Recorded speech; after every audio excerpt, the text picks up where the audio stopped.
expansion for the Clifton Heritage Park will come in this fiscal year. Prime Minister Perry Christie told parliamentarians he's committed to preserving the history of the Bahamas. Cyan Thompson has details of the plans for the priceless piece of property.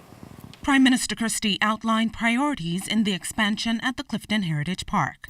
Today, the value of the park is still reflected in the fact that it may be arguably the only site in the Bahamas where three civilizations, that is Lucayan, European, and African, existed.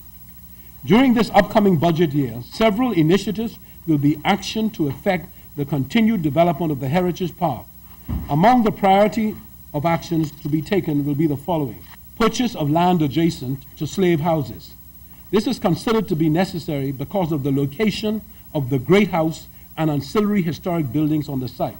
Here's another plan to improve the site. Rerouting the existing road that runs along West Bay Street past the Jaws Beach entrance and continues towards the BEC power plant has become a necessary precautionary measure to disallow unwanted vehicular traffic through the park.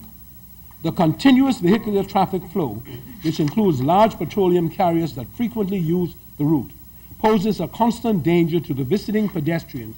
One of the major initiatives Prime Minister Christie stated is the restoration of the Great House. To reflect life during the period of early Loyalist occupation, this house will be outfitted as a museum with period furnishings and costume attendants. Once completed, the surrounding environs will be similarly developed.